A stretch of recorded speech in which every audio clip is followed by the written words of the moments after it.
name is Ken Warchol. For those that don't know me here, I notice a number of the good beekeepers are here and ready to listen and hear all about bees. Just to give you a little background about myself, I was a teacher for 38 years, high school teacher, and retired from teaching after 38 years. And I was always a beekeeper, starting from very young as a 3-year-old.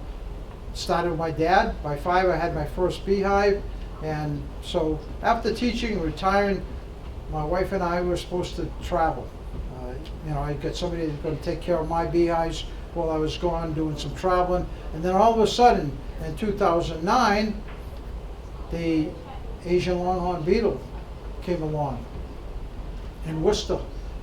And so the USDA called me up saying, we understand you're a good beekeeper, the best there is in Massachusetts. We're going to be doing a 4-year study to find out how the honeybees are going to be affected by the tree injection that they're going to be doing to kill the Asian longhorn beetle. And I said, who is this speaking? He said, this is Jeff Pettis, head of the Beltsville Bee Lab for the USDA. We'd like you to run 60 hives for the Department of Agriculture to try to find out the effects on the honeybees. And as you know, probably the bees are dying at alarming rates as it is. So I says, well, Jeff, his name is Jeff Pettis. I said, Jeff, I was supposed to do some traveling with my wife over the next, this whole summer. And he says, Ken, this is for your country. Thanks, you make me feel guilty. And so he said, well, think about it. He said, we really need you. This is to try to save the bees because we think what they're going to be injected with might be affecting the bees. And so, all right, tentatively I'll say yes. I didn't even tell my wife yet because she was already starting to pack. Well, no more than 2 weeks later, and it's interesting, it was exactly 2 weeks, Dr. Liu, Chinese professor from Harvard University, called me up and said, Ken, this is Dr. Liu from Harvard University, and we're going to be doing a 5-year study on honeybees and why they're dying. Try to find out what's going on with the honeybees. We understand you're the best there is, so we'd like you to run 40 hives for the for Harvard University. I said, Dr. Liu, I just took on a study with the USDA, and I says, I was supposed to be doing some traveling. I haven't even told my wife about that one. And he said, Ken, this is for the bees. I don't know if they had talked, but I don't think so. And so I said, Dr. Liu, can I think about this? She says, no, really, we want you. Just say yes. I says, I haven't even told my wife. I said, all right, all right. So now, all of a sudden, I've got these 2 studies I've taken on. I got to find out, how do I tell my wife we're not going to be traveling? After having some of her bags packed and ready to go. So I come home one day and I said, Deb, have a seat. What's wrong? I know something's wrong. Tell me. Tell me. I says, no, you want a cup of tea with some honey? She said, no, I don't want anything. Just tell me. I says, well, you know my love for bees. I just took on 2 studies, one with Harvard, one with the USDA, and it's going to be about 5 years. What? We're not going to travel? I says, would you mind? She said, no, I know how much you love honeybees and you want to do this. So he says, go ahead. She says, so I took on these 2 studies. The Harvard one is still going, it's the last year. The USDA one ended last year. So maybe next year we can do our traveling.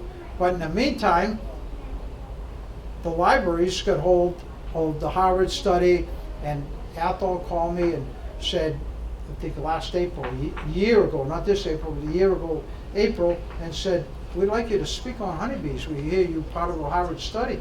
So I went up there, I spoke to the Athol Library. They put it on video, and they put a raving review. The next day, I had 26 libraries call me, Ken, can you speak to our library? And so now I've spoken to 87 libraries here. This is the 87th library in the past year and 4 months or so. And so here I am at library number 87. It's been fun though, getting out to the general public and talking about bees and what's going on with the bees. And I know some beekeepers are here.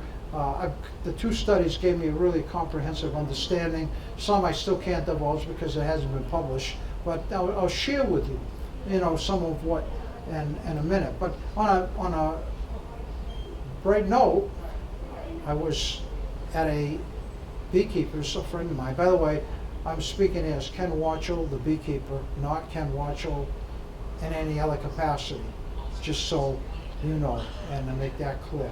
But anyway, it was in Somerville. Charlie Wykus in Somerville, a friend of mine, I got started in beekeeping last year. He calls me up. It's Ken. That was when was it? That was I think July, end of July. Ken, get out here. He said, who is this? This Charlie. He says, Ken, you got to get out here. I've got a tremendous problem. He said, you got to come out here. I said, what's wrong? He says, just come out here, please. And so I thought he was dying or something. I sped along the Mass Pike out to Somerville. And if you know Somerville, crowded, congested, all the houses close to each other. And I get there to Charlie's house. And all of a sudden, Charlie meets me, comes running out the door. He said, Ken, I don't know what to do. I said, what's wrong, Charlie? Calm down. I said, come on over here. I was headed over to 2 houses over.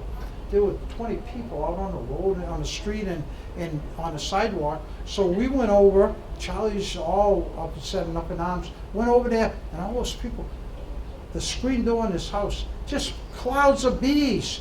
Everybody's thinking it's attack of the Africanized bees. They wouldn't go near there. Then they said, Charlie says, look, what should we do? So all of a sudden, I go right into the cloud of bees, and just like this, the people don't know bees. Just amazed. They're not stinging you?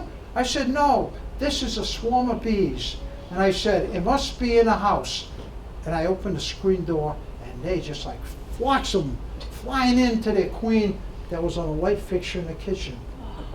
Well, what happened is the mom and dad and two children were out in the swimming pool in the backyard.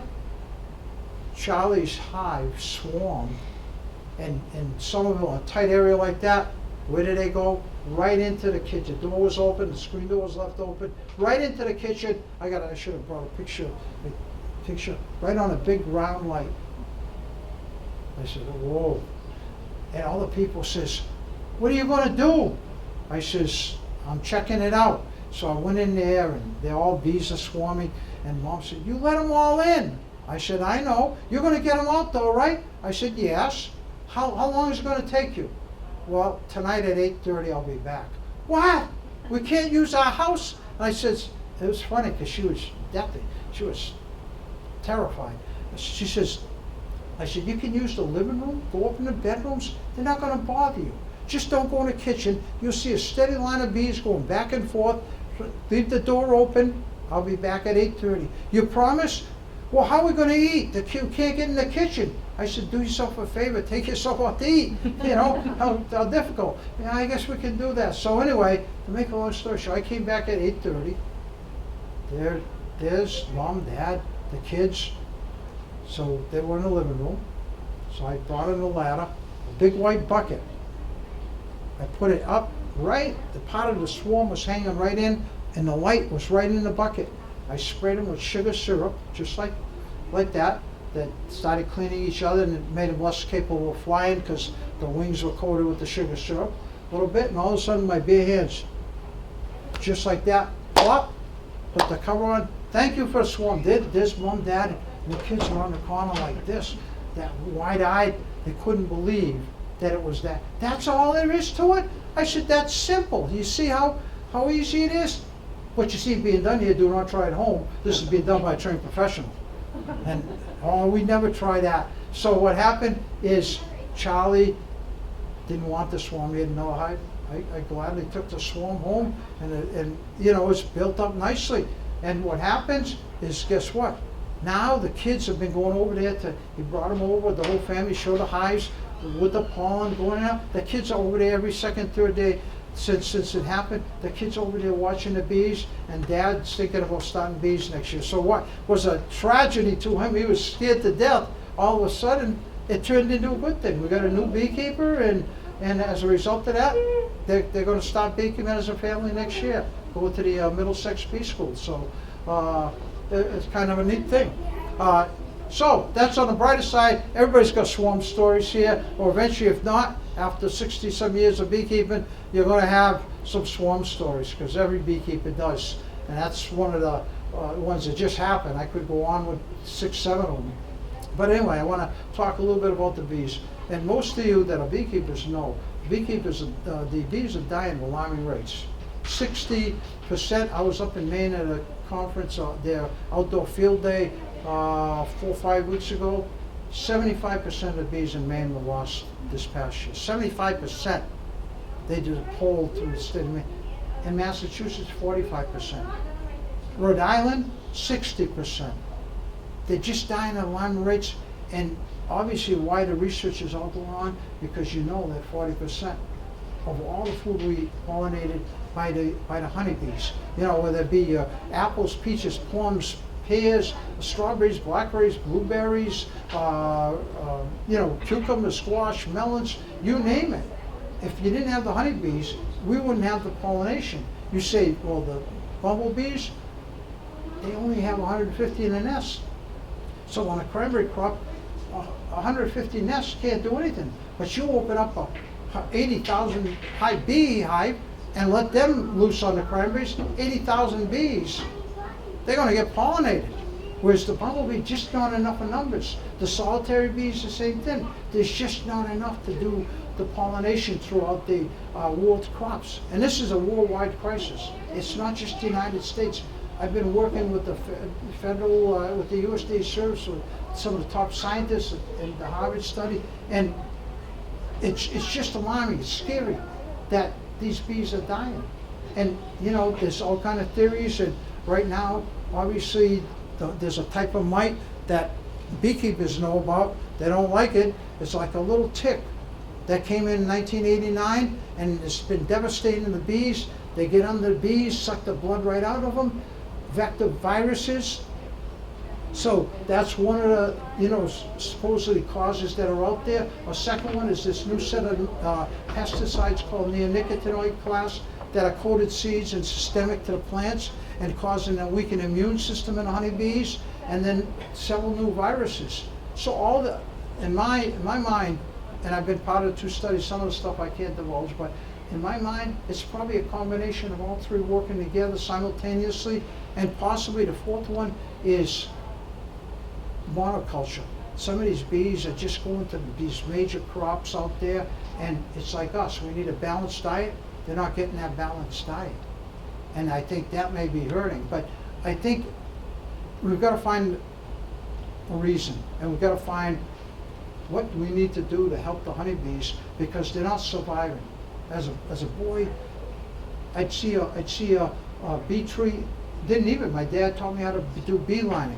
It's an ancient art of it's called beelining, and you follow these bees till they get back to their nest. And then we'd get the tree and we'd open it up and take the nest. And you had plenty of wild bees out there. Now all these bee trees are gone. There's no longer any feral colonies. The bees that are alive are the ones being managed by beekeepers. And that's why it's important to get beekeepers out there keeping bees, because if it wasn't that, people for years, when there was not many people in beekeeping, they were calling me saying, I don't see any bees in my garden. I don't see any bees on my apple trees. And they weren't getting the pollination. And now, the good thing about this whole crisis is loads of beekeepers have come to the forefront and taken bee schools. In Worcester, we had 379 at Grafton High School this past year, an auditorium. We had to move out of UMass and that's great, because they all want to help. Most of them come to it because they want to help. And secondly, I think more and more finding this is a fascinating hobby.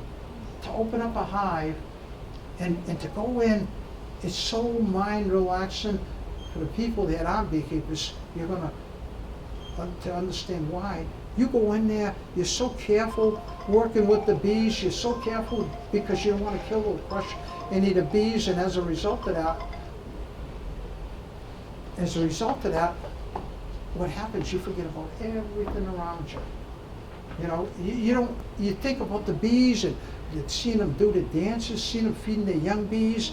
You know, I'm up on a mountainside or I'm on a ocean and we're in a beehive and you see this all, you can think clearly and you're in there by yourself with these bees and it's so amazing to think of the things that they accomplish. You know, 100 pounds of honey or, you know, get in there and they can work together so well. You know, I'm so fascinated. It's been a love of mine since a young boy, but I had Rebecca Knapp, the psychiatrist from UMass, and now on her own practice, but came out with me in my highs, working in my highs one day, years ago, about 10 years ago, and she said to me, I said, what do you do for a living? She says, I'm the psychiatrist at UMass. I said, did they send you out to see if I'm nuts or not? And she said, no. She said, you know what? Psychiatrists got such a stressful job that when you get in a beehive, she says, I forget about everything. All my problems, all those bad problems that people told me all day, I forget about them. And it's so relaxing. And I've had a lot of people tell me the same thing, that they forget about their problems. If they got a major problem, they go in their beehive, and it's so soothing, and you forget about it. And that's why the hobby has become, not only because they want the honey, but they want to help the bees, and it helps them mentally. And so I think that's why the rise in all the bee schools throughout the state that I've been talking at, same thing, they sold out. No more spots. Hampden County, every one of those spots they had was sold out. Norfolk County, every one of the spots was sold out. I was out in Berkshire North and Berkshire South. They sold out all their spots. There was no more spots. People were waiting lines to go to bee schools. So it is the one thing that I see good coming out of this is the people are joining forces saying, look, we've got to help the honeybees. And as you see all kind of programs now on the honeybees, it's a fascinating hobby and it's turning in larger and larger. We've already got, for the bee school, loads of numbers already registered. You know, want to come to bee school because they heard from their friends, and as soon as one starts, it's like with the state police. I started Charlie Dance years ago. Now there's like 20-something beekeepers in the state police. You know, I go to Charlie's party, and there's all these state policemen that come in and they do extracting. Have a big extracting party, spinning out the honey. So anyway, it's a fascinating. I'm going to take you through a little tour for the beekeepers in here. You'll probably going to see some of these slides that I've used in bee school, but I'm giving it to the public that may not have the information of a beehive. What happens inside of a beehive? It's like a tour. We're going to take like a walk right through that beehive and see what happens to that the bees are doing. So, get this right. Is that good? Now I'm going to have to move this manipulate by hand. But by the way, I've been beekeeping for forever. Long time.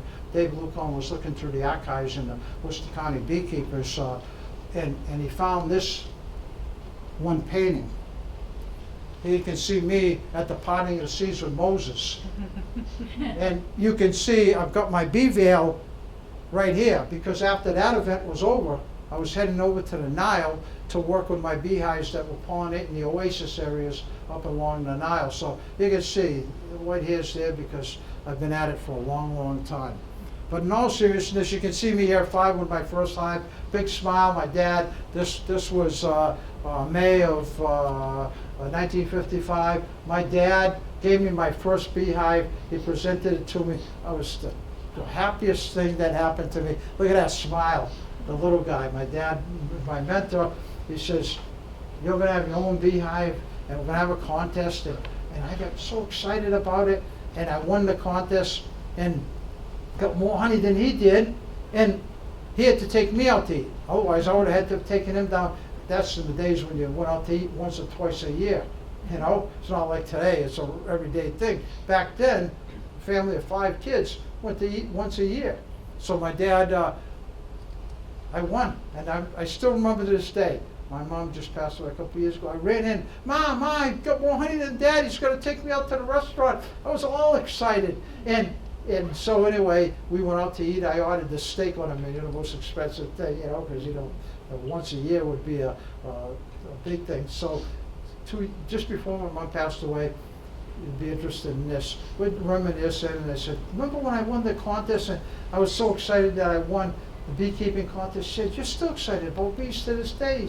She said, but I remember when your dad told me, yeah, you won. He said, I probably shouldn't tell you this. He said, your dad would kill me if he knew. He says, you know what? He gave you his strongest and his best hive so you could win. I said, thanks, Ma. But he did. There's hives that are strong hives and hives that never get strong hives, and that's just the way it is. And he gave me his strongest hive. So, the history I wrote of Worcester County, I dedicated that 75-page history of Worcester County beekeepers, which will be coming out shortly, and dedicated to my dad. So anyway, here's what you're going to see. If you go into a beehive, you're going to see 80,000 bees at their height, looking up at you with those little brown eyes and just staring at you. And it's almost like they're human, like they're saying, what are you doing here? And it calms. We give them a little smoke with a bee smoker, and it calms them right down. And what happens is these bees are there on a nice day, and the beekeepers in here can tell you, I work just like this, have 150 people in a hive opening, nobody gets stung. The way you work them, if they know you're not going to kill them or hurt them, they let you work the beehive. As long as it's a nice day, it's not raining, and they're so docile. And people think they blame honeybees because of yellow jackets, but they'll and to get in there and see the activities that we're going to see in a minute, but that's what you're going to see. And this summer, believe it or not, I came across a hive, a girl by the name of Sherry. She was over next town over in Upton there, and she came over and called me, said, Ken, I think my hive's killed by pesticides. I went over, and of course I was just telling some of the people, this has been the worst year 15 years for honey. So I went over to her house, looked in the beehive, and she said, what is it? I says, Sherry, look at their little brown eyes looking up at you, said, why did you do this to us? She says, what? I said, they starved. They have no honey in there, and they can only last 3 or 4 days. They were all dead in the cluster. Tears started rolling. To give her one of these, she was so sad, but that's the way it was. There was no nectar coming in, and if you didn't feed them during those hard times, the bees can still starve. And the poor girl, it wasn't her, she was a new beekeeper, didn't know, and throughout bee school, and I kind of been mentoring her as a mentor, and so I went over to see what was wrong, and that's what it was. But they too, they need food, they need water like human beings, otherwise they're going to starve. Okay, so let's go into the beehive now, and I put this in here because this chart represents something important in nature and over millions of years. The beehives, the bees start in January with a small little cluster like this, about 8,000 bees.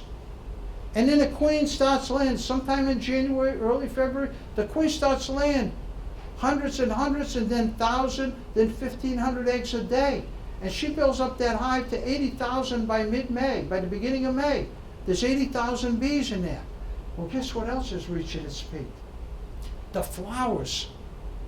In the northern latitudes here, the flowers are coming in at peak, so the bees can get their nectar and the pollen to feed themselves, and the flowers can be pollinated. And that's why we get the beautiful fruits and vegetables, because the plants are reaching their peak, and so are the bees. What a perfect interrelationship in nature. And I found this passage years ago. I think it's the most beautiful passage that I've seen on bees and flowers and their interrelationship over the millions of years. It's short. Go to your fields and your gardens, and you shall learn that it is the pleasure of the bees to gather the honey of the flower. But it is also the pleasure of the flower to yield its honey to the bee. For to the bee, a flower is a fountain of life, and to the flower, a bee is a messenger of love.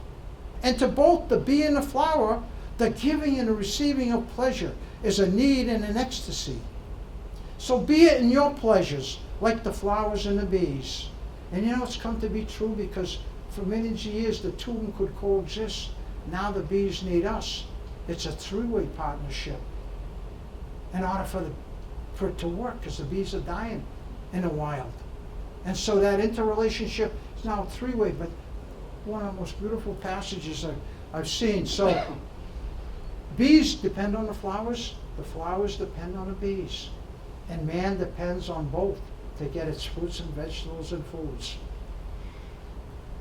And here's the fields that they go to, usually 2 to 3 miles, but in extenuating circumstances they will fly even further. And they gather, and they can smell through the senses which flowers have nectar, pollen, and they zero in. And if you ever watch the flowers, the beekeepers in here, if you haven't done this, do this.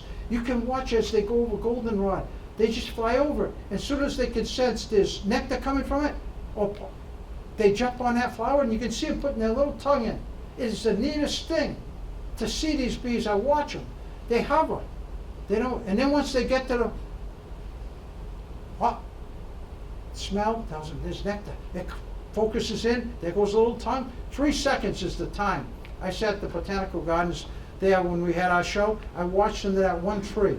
The bee came down, 3 seconds, out. 3 seconds, out. Takes 3 seconds to get that nectar and out. Perfect pollinators. And we need them. Like I say, Dr. Liu, in northern China, the bees, and all, there are no bees. They've been wiped out. Dr. Liu showed me a little video. People hand pollinating the apple trees this spring. There are no bees. Took one person 7 hours to do an apple tree and get all the blossoms. It takes the bees less than 7 minutes to pollinate that entire tree from a hive. So you can imagine that right now I know there's all kind of research going on mechanical pollination instruments and whatever, but the bee is perfected over millions of years. They're not going to be able to compete with that.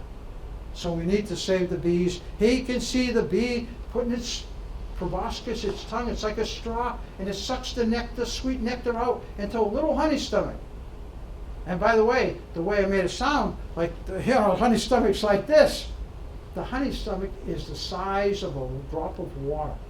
And they keep sucking nectar till they fill that honey stomach, and then they fly back to the hive to deposit it. And they turn it into honey, which we'll talk about. But here you can see 3 types of bees in a hive. 96% are worker bees. See them right on the right. I got some great pictures of them, but I just want to show you in diagrammatic, schematic form.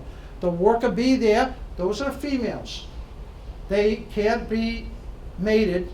They don't have ovaries. They don't have the female organs. They don't have a spermatheca.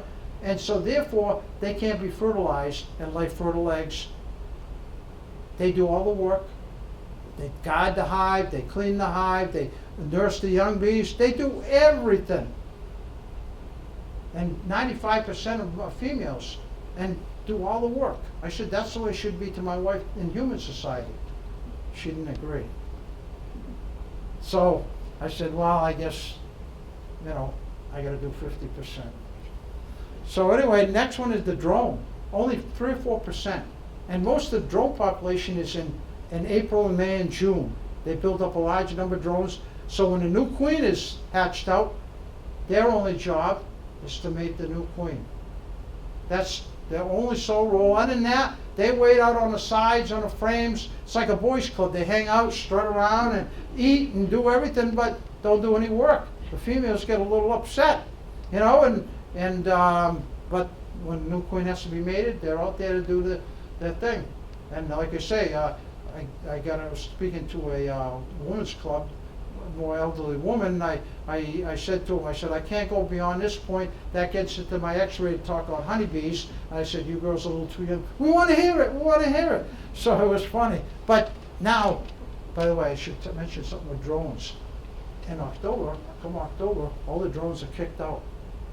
The worker bees, the females, kick them all out. You see them in the fall in October being pulled out by the worker bees, 3 or 4 worker bees pulling those big drones right out in the cool grass out there. And at night, you go in the evening, you see all the drones walking around all being chilled in the grass, and the worker bees won't let them in. They have to die out there in the cold by themselves.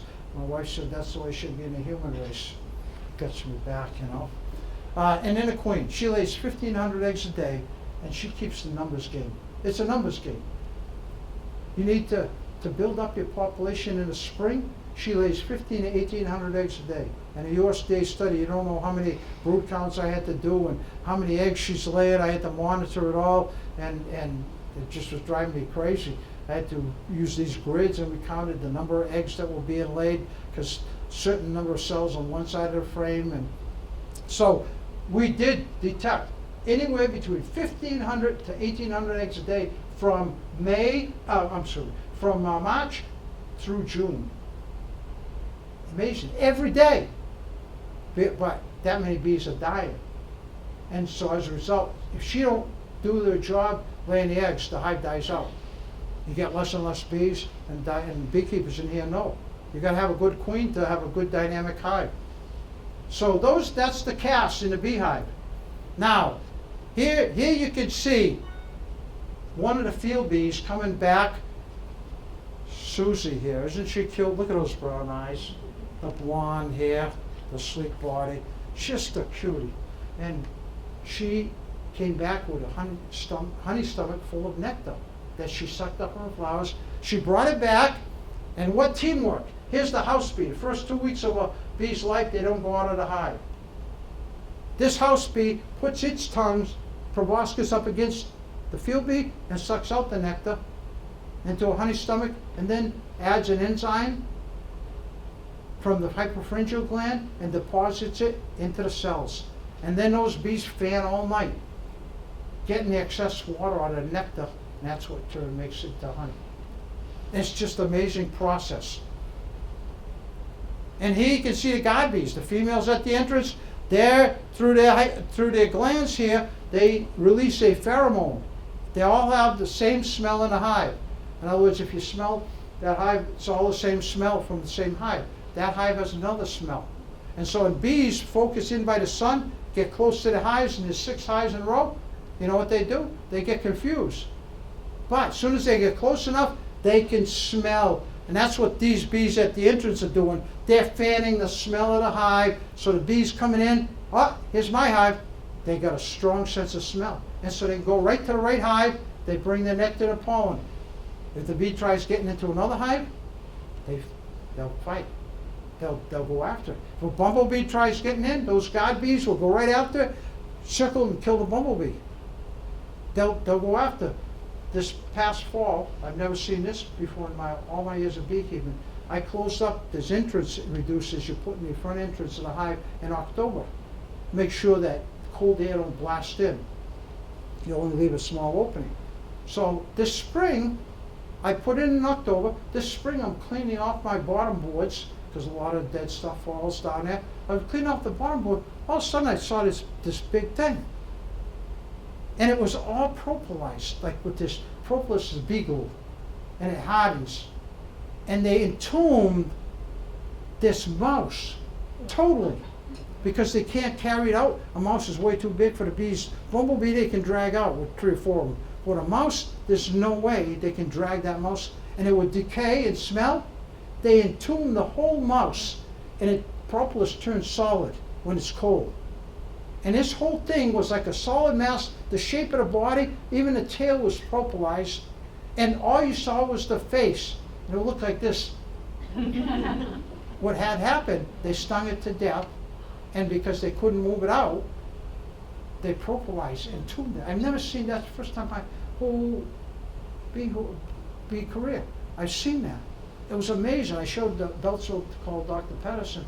I said, "Did you ever see this?" He said, "He's seen it a couple of times." He said, "That's because they can't carry it out. It's too heavy. It's going to decay and smell, and they like a nice clean house. They polish up the cells, everything. Bees like a nice and clean." So those are the guard bees. They guard the hive. Here's a house cleaning bee. See it? Pulling out the little dead larva.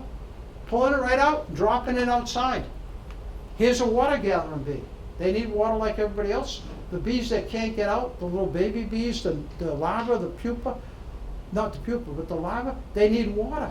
these water gatherers, you see them in your bird baths, you see them in mud puddles, you see them along streams.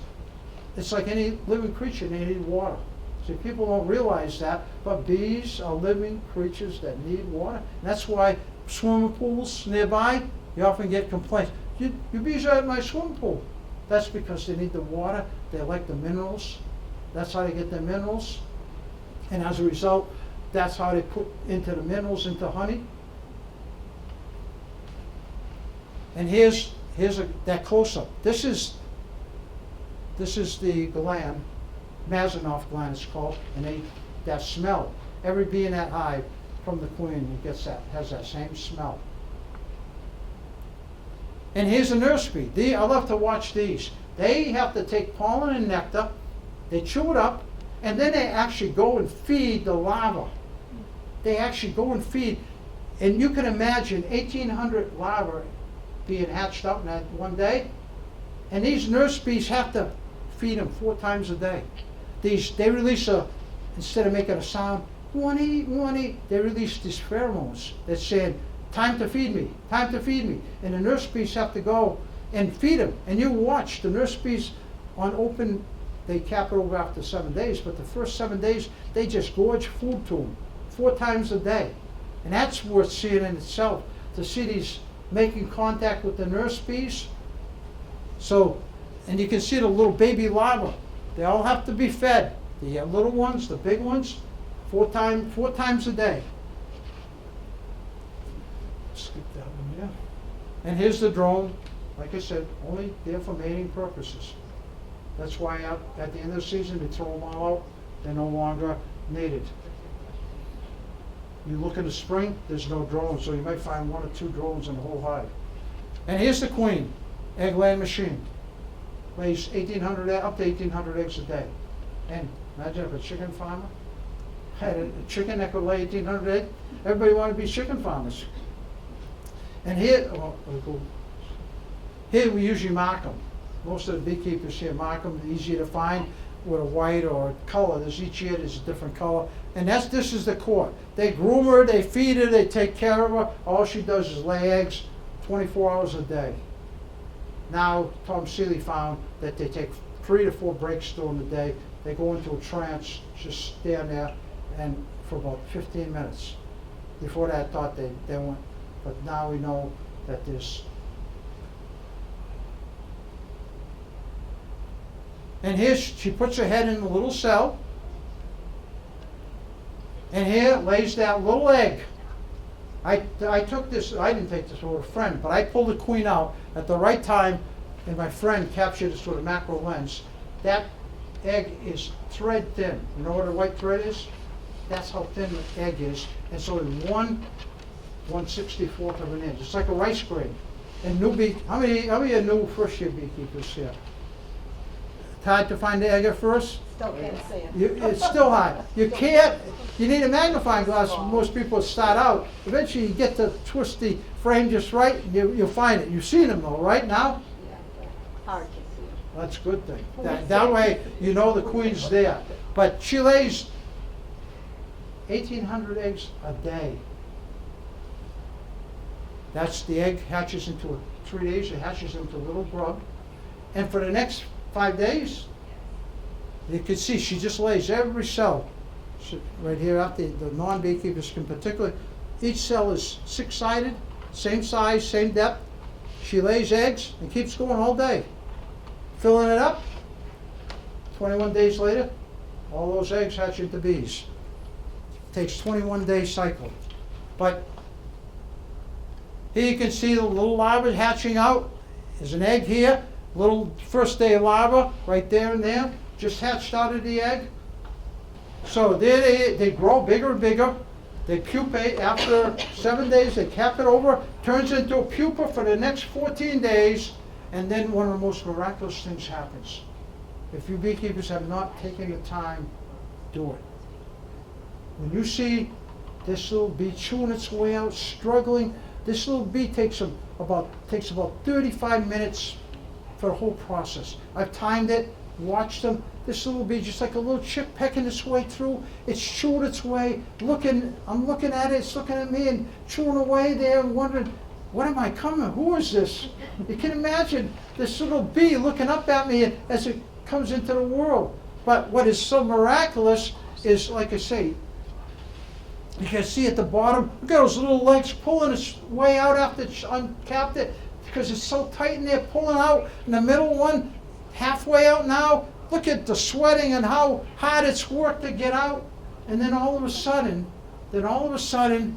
what happens is this little bee, and what I do is oftentimes, I have to tell you before I show you the next slide, is with new beekeepers, and some of you might have done this. I'm in a beehive with a new beekeeper. I go, what's wrong? What's wrong? The new beekeepers get all upset. You know, what's wrong with my? I said, shh, I don't want to do brain damage. But all of a sudden, I said, shh, and I pull away with tweezers the little cappings. What's wrong? I says, and all of a sudden, out comes the little bee. I said, it's a girl. And someone even asked, how do you know? I said, it's a worker bee, foolish. And so, but look at it, isn't she a cutie? Look at her wet hair still, and the brown eyes just looking up at the world. In 1 hour, she's going to work, and for the next 6 weeks, she just works herself to death. They only live 6 weeks, the sad part of it. The honeybee only lives 6 weeks, not because their body functions, their wings wear out after 6 weeks of flying, and they die. They just go out there in the grass, die. They don't clog up the bottom so the other bees have extra work to do. They're so, you know, for the team, everything for the team, for the group, and you see them out there with their wings all tattered, dying, and it's a sad thing to think they've done all that hard work to live for 6 weeks. And so when I see this, and one of the miraculous things, when that bee emerges, the first thing, beekeepers, if you have the chance, take the time, watch the whole process, about 35 minutes. That bee comes out for the first time, it takes a breath, a flutter of the wings. It's like life. And after 1 hour, that bee is doing work. So it's not like us. You know, my daughter's, Dad, I'm going to college 4 years. After that, I'm going to graduate school, Dad. And after that, I'm going postdoc. Before you know it, for 35 years, we're supporting them. I said, what's wrong with this picture? These bees, they're born, and 1 hour later, they're working. We've got to learn something from the bees. And here's the cycle they go through, 21 days. And during that time that they're hatching all these bees, guess what they have to do? Bring loads of food in. What do they bring in? Nectar, which is going to be the carbohydrates for the adult bees, and then the pollen. All different colors, balanced diet of pollen of all different plants. That's what a balance of diet. They feed the pollen. It's a high protein food to the young bees to get them big and strong.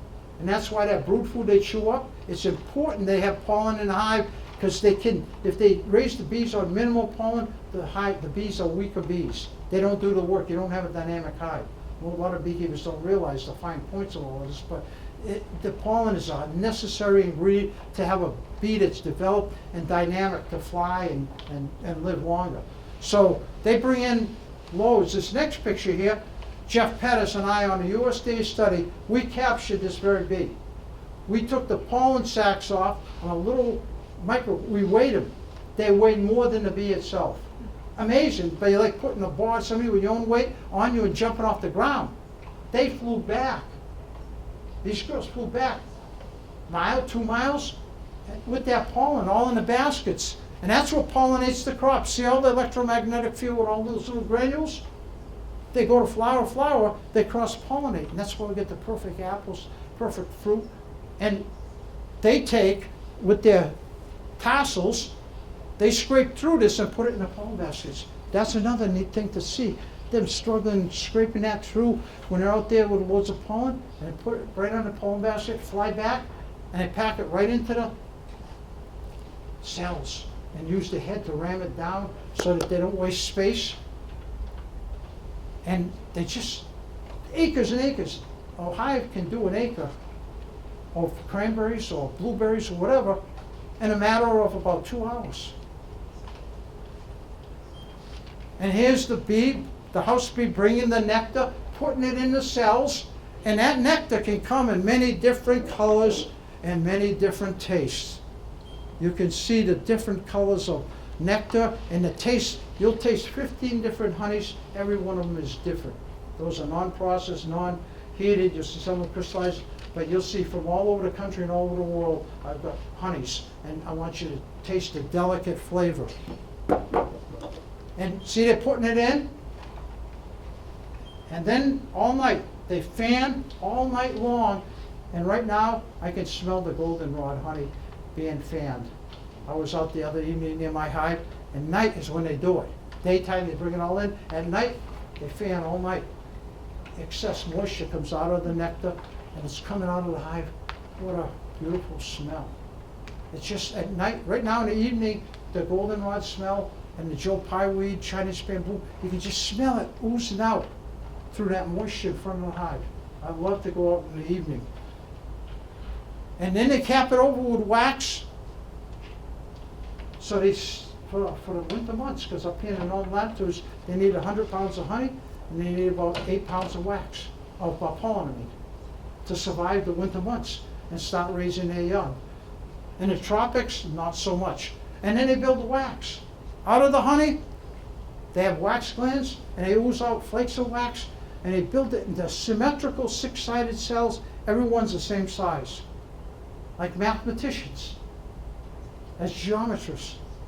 They just perfectly build this, and this beautiful smell. Once you smell it, you got some wax products I'll talk about as a hobby here in a minute.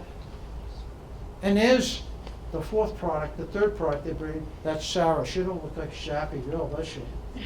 Look at those eyes. It looks like she's pretty unhappy. And I don't blame her. She just brought back, instead of pollen in the baskets, propolis. That's pine sap, resins from the plants, and it's sticky and gluey. The other bees take it off her, they chew it up, and they glue everything up. And it's got medicinal qualities, by the way. In Europe, they use it a lot more. My dad used to give us propolis to chew for sore throats, colds. I still to this day do it. I know it's more medicine, it works. You know, it's just like honey with the pollens from the local area. For allergies, I got 72 people swear by it. 72 people come and swear by it. As long as it's not heated over 110, and as long as it's not processed in any way, and it's from the local area, it works for allergies. So a lot of medicinal qualities we don't even know about, and propolis is one of those. Europe goes far beyond us in the United States in using it for poison ivy. My dad used to make a tincture up. My sister had poison ivy bed. Doctor gave him calamine lotion, which didn't work at all. Dr. O'Connor, the town doctor, my dad put on my sister's, cleared it up by the next day. They went to show Dr. O'Connor. He said, "How'd you do that?" He said, "My dad put propolis tincture." After that, Dr. O'Connor, for 20-some years, recommended anybody with bad poison ivy and oozing, go to see my dad for propolis tincture. And the community knew it until it was told that it was practiced in medicine by the medical world, and they had to stop. But that's why Sarah here is not too happy. But anyway, they organize everything well. In the middle of the frame is all the female babies. You notice what they think of the boy babies. Put them down in the corner, just a little patch of them. And up here they put the pollen and then the honey. The nurse bees go up, get the pollen and honey, and feed all the bees. They've got it well planned out. And if everything goes right, that's what your hive looks like. This year didn't go right, nature didn't cooperate, there was no nectar flow. One of the worst years I've seen in 15 years for honey. Because nature, you can be the best beekeeper, you can have the strongest beehive, when nature don't cooperate, there's nothing we can do. That shows you the power of nature. That, you know, no matter how hard you try, you can't beat nature. It tells you something. And then, once a year, they build a new queen and head out for swarming. That's what happened to my buddy Charlie in Somerville. They formed queen cell, made a new queen, fed her royal jelly to allow her female organs to develop so she could be mated and lay fertile eggs versus worker bees that aren't fed that, and so their female organs never develop and can't be fertilized. And so what happens, just before she hatches out, you know what the old queen does? She takes half of the bees and swarms out to usually a branch out here in the country, like Southborough, But if you're in Somerville, guess what? There's no country, so they go to the nearest kitchen. And they swarm. And so what happens, that's their way of multiplying. The sad part, the wild swarms, my dad used to say in the 1950s, let them swarm, they'll populate nature. The sad part of today's swarms, they don't make it. They're dead. I've got 5 bee trees. You want to come to my house and see? I've experienced it. 5 bee trees that I cut down. I didn't do anything to, just left them alone. They're all dead within a year. It's only the managed hives that we do and manage and can keep them to survive. And even then, only at 50% rates. And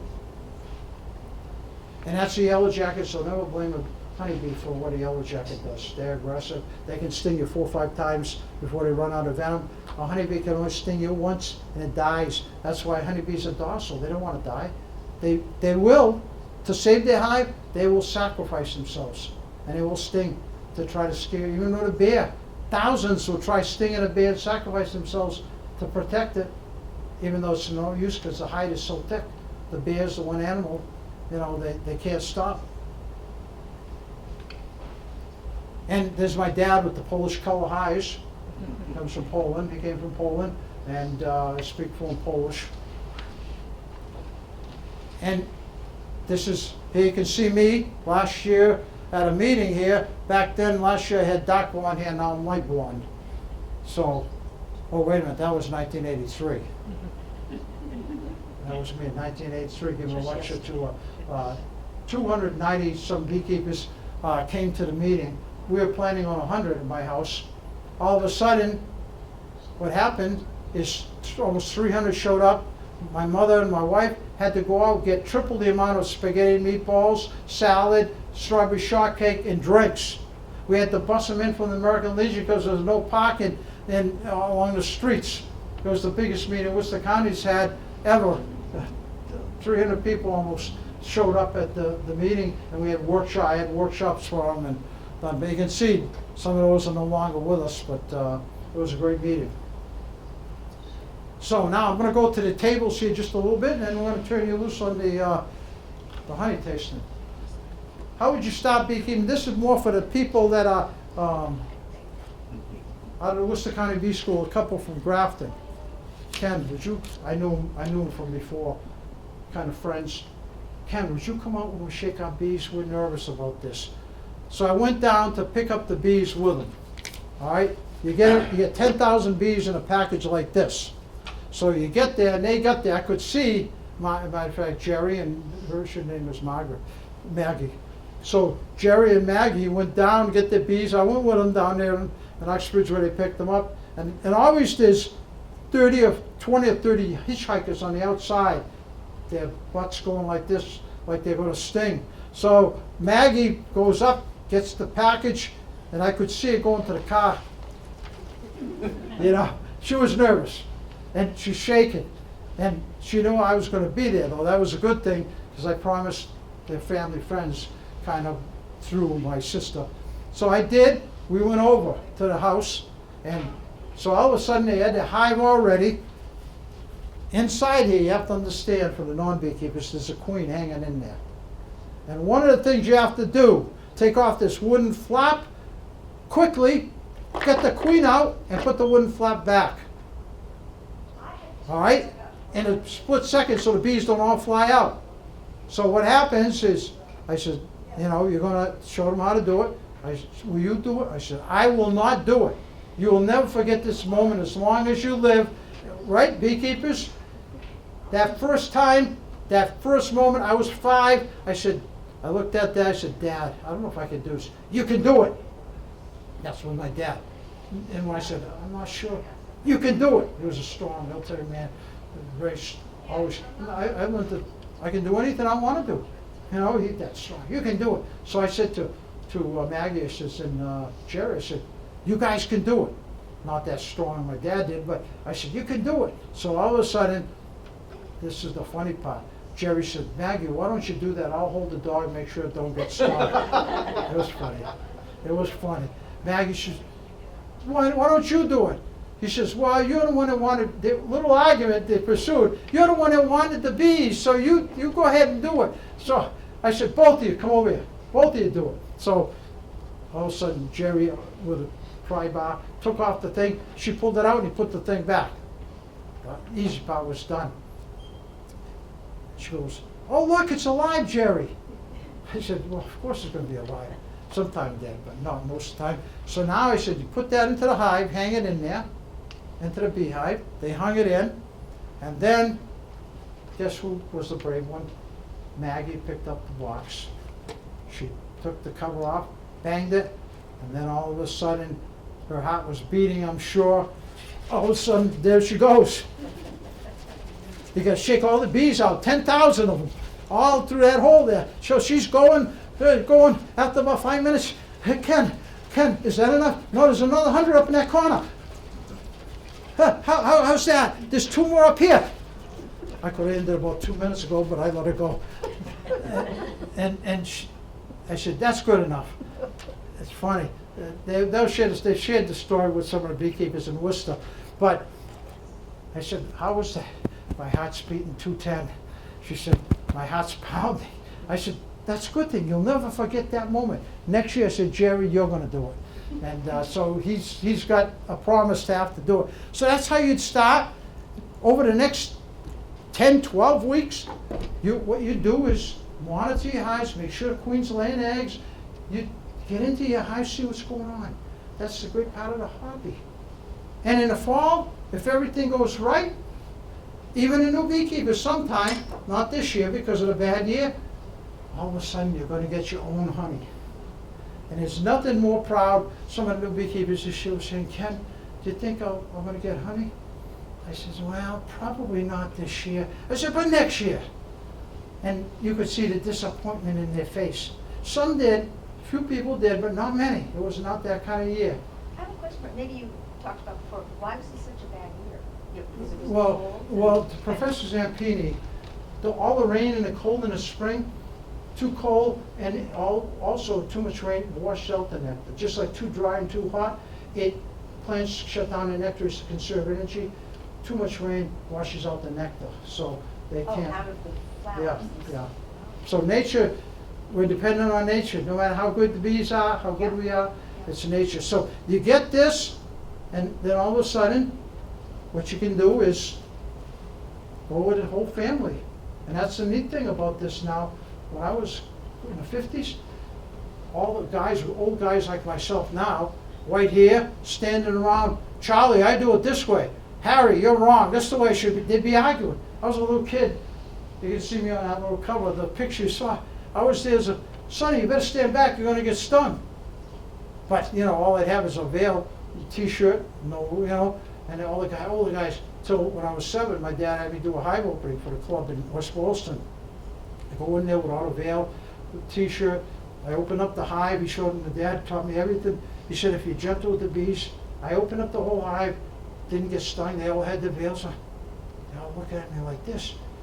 And after that, oh, Ken, come right up in the front where you can see. All our meetings in the future. I got a whole new respect from these old-time beekeepers, and I've been doing it ever since. But now it's families. I went out to one last year. That was last fall to spin up. There was 2 parents. There was Nancy. There was Mark, and there was a little Larry. I got to share this story because it is the most funny story. They're all dressed up in a bee suit. The new beekeepers expect. They got the veil, that big heavy canvas bee suit. They got big gloves coming up to here, boots, all straps going around. And there's the whole family. There's Dad going out. Then there's Mom, and then there's Nancy, and and they just right down the line. And then there's little Luke. Little Luke, 4 years old. He could barely lift all the stuff that was on him. He's walking out like this with those boots. I never laughed so much at myself. And he comes to the hives, and I could see they were all painted. Each of the kids had their own hive. Little Larry says, Mr. Warchol, this is my hive. My queen's name is Matilda. So it was the funniest thing. He said, can we find Matilda? Yeah, we can do. We'll do yours first. So we checked in there, and I found her. Oh, it is Matilda. Yeah, Matilda. And the other kids, and well, I made his what the mistake was. I said to Dad, I said, the queen here, it's a poor queen. I says, she's not doing a job, not building up the hive. And I says, you're gonna have to replace her with another queen. I don't want to replace Matilda. And I thought, I won't do that again with you. They personalized it. I saw what happened. By Matilda, his own hive with his own painting on the hive, the little 4-year-old. I don't want to kill Matilda. I want to keep Matilda. And Dad after said to me, he says, I'll take care. It's not a marked queen, so he says, I'll make sure, because it wouldn't make it. The queen was a poor queen. But little Larry, that's why I tell a story. It was so funny how personal the hobbies become. The whole family, they come together, you take out, like with my 2 daughters, honey time, go into the honey house, take off the boxes of honey. One of the daughters would uncap, the other one would spin the extractor. My wife used to take and bottle it, and then I'd be the honey taster. You know, I had to take everything off the hive, so I did my part. So this batch, taste this, Lindsay, taste this, Carrie. And they got all excited about it, and then they always wanted to be tasters. Dad, can I be the taster this time and you do the uncapping? So it was a fun time. I grew up with the 2 girls. They still to this day, you know, have their hive of bees, and so it's fun. But the honey, there's nothing like it out of the, like at Tower Hill. We opened up the extract and the honey came flowing out. We had a crowd of about 90 people watching us extract some of my honey. And as it came out of extract, I mentioned to a few earlier, and they saw that golden, the whole for the crowd, and then we passed it around, let them taste it. Everybody loved it. Where can we get this? I said, local beekeepers in the area. So the hobby of beekeeping, and the honey comes, as you'll find out, in different tastes, different colors, different textures. And then with the wax, we used to, years ago, probably throw it away, a lot of people. Now, we melt it down. What we do is make beautiful blocks of wax, here, beautiful candle. My daughter did some artistic work on it and some staining on it, and we give to our friends one of these candles at Christmas time with some honey, and we burn this. It smells beautiful at dinner time. When you burn wax, it's got this beautiful fragrance to it. You can make, candles molded. You can use a mold and mold them. You can make rolled candles for each holiday, different colors. When I go to the schools, I have rolled candles at Halloween. If I'm there, they roll orange. If I'm there St. Patrick's Day, green. And I do at the different schools or senior centers. The seniors love doing these. I go to senior centers and, they know, can we roll candles this year? So you can do all these wax products. My kids used to, for their friends, mold little owls and little rabbits and candles and give to their friends for Christmas time. Or last fall, I was melting wax. I was looking make a candle that last a long time. All of a sudden I looked on the TV, there's my wife's guppy bowl with the guppy. I took the guppy out of the bowl and I put it in a honey jar. And I took the guppy bowl and I poured the wax in there, not thinking.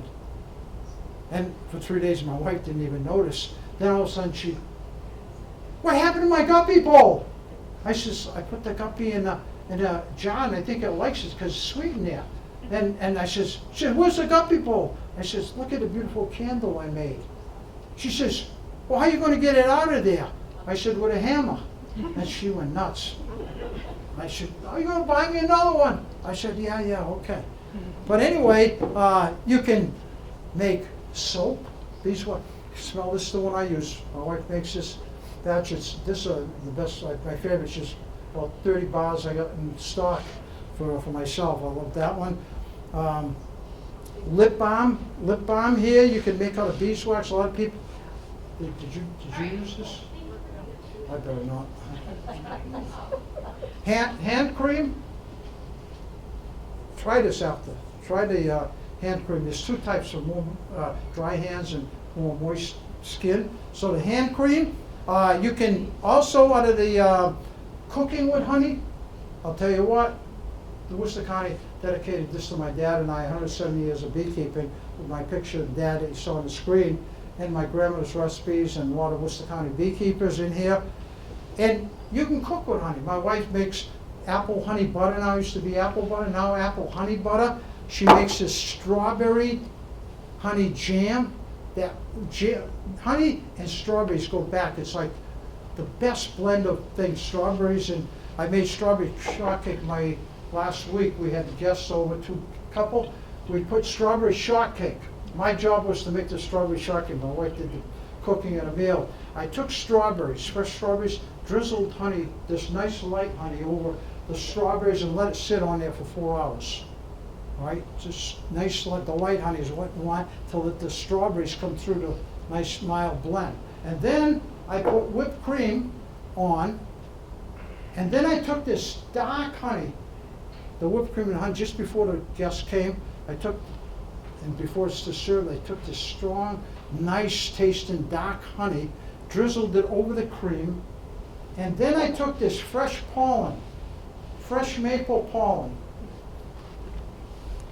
and I sprinkled it all over the honey and the dark cream and dark honey. Fresh maple I trapped this spring with my pollen trap. And then when Doug and Mary, when they went to, oh my God, what is this? This is fantastic. The plethora of taste. And it was great.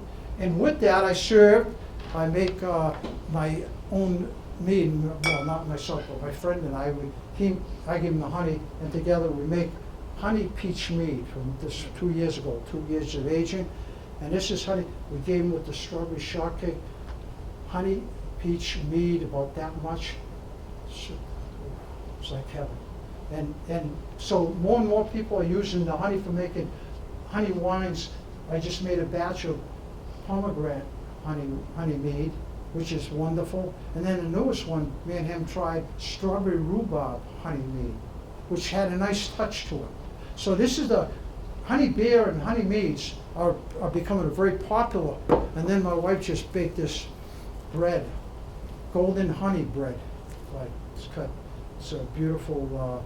All our breads we make with honey. It keeps the moisture a lot longer, and the crust it just drizzled on the crust with the honey and baked to it. It's just a wonderful. So you can bake chicken barbecue sauce when you put on chicken. Use honey in there, and that blend of honey with the barbecue sauce and on the grill, just wonderful. And then if you want a real, how many know Gracie's Restaurant in Providence, Rhode Island? They buy my honey because they think it's the best. And down at Gracie's, every March, they do a honey weekend. Saturday and Sunday, they seat 40 people. Every course is with honey. Start off with the fruit cup, soup, the salad, the beef entree, the chicken entree, and the fish entree, and then the dessert. Honey, like the apricot pistachio honey stuffed chicken. And the plethora of taste that you get with that, the people just loved it. The honey, 2 types of honey were in that stuffing. And I do honey, I do a talk, and then they seat 40 Saturday, 40 Sunday. It's a 2.5 hour eating extravaganza. And it's just wonderful, $125 a person, but 2.5 hours eating an anniversary or something like that. It's just wonderful. The last thing here, just to touch on, mead jelly. Friend that just tried mead jelly, he gave me this. He said, put on your toast in the morning, it gives you a little extra kick. And you can get dry mead. Have you been tipping on this? I thought that was full. Okay. So, the hobby of beekeeping. I want to end it with this story. It's a wonderful hobby. It's all my life. Stash Perkovich, 5 years ago today from Blackstone, Mass. Polish, knew my grandfather, knew my dad. I grew up with him as a beekeeper. He started when he was 5 like I did with his first beehive 5 years ago today, and this month. He started like all his ways, had to go to nursing home. He refused to go to the nursing home there and Grafton, they went home. And he said, not without my beehive. His wife and his daughter called me up and said, Ken, can you come talk to Stash? They went down there, Stash, you gotta go. He said, not without my beehive. I went to the nursing home, they said, we can't, liability. So I went to the farm across the street. I said, can I put a beehive here? There's a guy coming in, he's done it all his life. Oh, certainly. So I can remember going to his house, And I said, Stash, guess what? We can take your beehive. That smile of his from ear to ear. He gladly went. I moved the beehive over on the farm on the other side. He said, you want to take me out to the beehive often? I said, Stash, as often as I can. I'll try to do it weekly, but I can't promise. But I will try. He said, thank you. He said, I wouldn't go without my beehive. So I started a year and a half this went on. I'd go get him at the end of the hallway. He saw me coming. He was already in his wheelchair. I took him through the clods of the field. On the other side, he's bouncing around. And he didn't care. His eyes were right on that hive. And you know what? He loved those bees. We'd go out there. He didn't want to get up and take off the super. So I said, no, Stash. Here, find the queen. I already saw her, but I said, here, find the queen. Do you see, is there enough food in there? Kept them occupied. But you could see the love. He watched the bees just staring at him and looking at him. You could see the love there. I'd say, okay, we're going to go now to about 15 more minutes, please, Ken, please. I said, okay, Stash, 15 more minutes. So a year and a half went by. 1 week I didn't go. Ken, are you going to be coming? I said, I can't, Stash. You can't. I could see the dejection. Finally, the last time, a year and a half later, we went out there. He said, Ken, can we talk? I said, Stash, whatever you want. He said, Ken, I haven't got much more time in this world. He said, but I'm worried about my bees. Would you take them? I want to give you the bees. Please keep them alive. He said, Stash, that's a big... I said, I'll do my best. And Stash, that's all I can ask. Someday maybe I'll be together with my bees again. I said, you'll live for 100 years, Stash. To 100. He said, no, I haven't got much time. He said, please promise me you'll take him. I said, I will. I'll take him. 2 days later, Stash passed on. His wife had a beautiful letter Stash wrote from me saying, Ken, I know how much you went out of your way, but only you would understand how much I love my bees because you went through the same thing. He said, so take all my stuff and please keep my bees. You finished it off. Please keep all in Polish. I read Polish, so all Polish. I brought it to my Grafton site, South Grafton, time number 5. I put it, big S on it in red. Big S's on it, Hive. And when I go take off my honey like I'm doing now, I get 5 people, Dave, Doug, and Mike Reed. 6'9", 270 football player, played with the Colts. He learned beekeeping from me. He's the only NFL player that's a beekeeper, by the way. And he comes around, so because I taught him beekeeping, he helps me take off the honey. So when he lifts 3 boxes of honey at once. I can only lift 1. And so he comes out, he said, Kevin, what's that S for? I said, Mike, you won't understand. I says, that's Stash Perklevich. He had a beehive from 5 like me. And I said, he passed on there last year. And I says, he's up there helping look after his hive because he loved it so much. So that's what that story is. So, you know, some people fall in love with the hobby and their whole life like me, others 2-3 years, they're done with it and they don't, it's like any other hobby, on to another thing.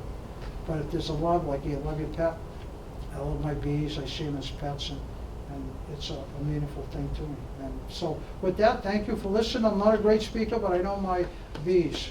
In the beginning, you were talking about some of the systemic pesticides that one might use. Are there specific ones that you shouldn't be using? Well, any shouldn't be used when bees are flying on flowers, like on apple. That's why orchardists, they should call you and say, I'm going to be spraying so you can get your bees out. And with the different pesticides, because most of the pesticides, they spray right on the bees when they're on the apples or on the different flowers, it's going to kill them. But then there's a systemic ones with the coated seed. Well, they do that, affects them because right now the research is showing that the tiny amounts, trace amounts of that from the seed, when it breaks open, it's in the system of the plant, it's affecting the bees because over time that builds up. It's like you and I, something in the system keeps building over, we're big organisms, so with the bee only 2 years, a year or 2. With us, it'd probably be much longer because we're bigger organisms, but it does affect. So it's any, because I use on a few rose plants that I have, there's a systemic one that I use to keep, when the weeds are getting eaten by whatever, Japanese beetles, whatever it is. And I thought that was safer using something you literally would spray. Right. Well, but he's saying that they're all. That also, yeah, but the best thing, if you use is, I know there's organic stuff that you can Yep. use, which is obviously the best. What can you be, as people, the general public do? Plant pollinated friendly plants, give the bees more foraging, a balanced diet out there with all different kind of, whether it be herbs or plants, fruit trees, everything.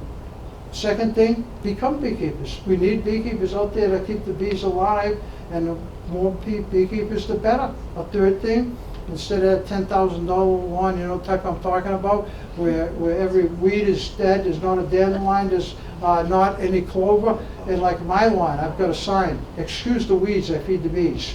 There's a sign in there.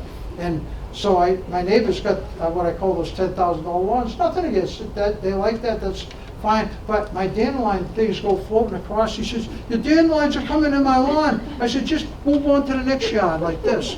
And they go, not two of them go nuts, but I got dandelions, I got clover in my lawn, I got everything you can think of. And you can see the bees on it. And I see the worms coming up. You look at some of those lawns, all the worms underneath are done. You don't see a worm, you don't see an insect. When's the last time you went down the street, like back in the 50s and 60s, all insects squished against your windshields? When's the last time you saw dead insects squished on your windshield? So you can do that. Also, what you can do is call beekeepers when there's a swarm, and instead of having it sprayed, now even the pesticide people are calling a beekeeper, which is a good thing. I'm seeing a change in attitudes and somewhat, instead of spraying and killing, getting the money, they call a beekeeper and save the swarms, save the honeybees. So that's a nice change, a positive change we're seeing out there. And if more and more people join in here, and maybe we'll find what are those interacting factors that are killing the bees, then we can do something and save the bees, because I did the 2 studies, not so much for money. It's more my love of bees and save the bees. I don't want to see them gone. I love bees, and like I said, my ashes, just like Stash, my ashes are going to be spread with my beehives. People that know me and know me for a long time know my love of bees. So with that, any other questions? And we'll let you taste. When you taste the honey, take a different coffee stir for each honey. There's plenty of them there, but cleanse your palate after each one. My favorite is the mint. It's always since last year. It used to be the clethro, the sweet pepper bush. But try them all, and like I say, I forgot to bring shot glasses to taste the mead, but could have broke that open too. I mean, you think of a little shot glass. I don't know, the senior center, I had them. I was talking to a group while the talk was done, and I had all it poured, and all of a sudden I saw one gentleman must have taken 8 shots. And I was really getting a little nervous that he's going to get a little over inebriated, because it's 15% alcohol. But he loved it. At the end he comes, wow, can you get me a bottle of that mead? I said, I don't sell it. I says, but I'll be happy to come down someday. Give me a call, I'll come down, we'll have a shot together. So with that, go ahead and try the honey. You can ask questions, I'll be here.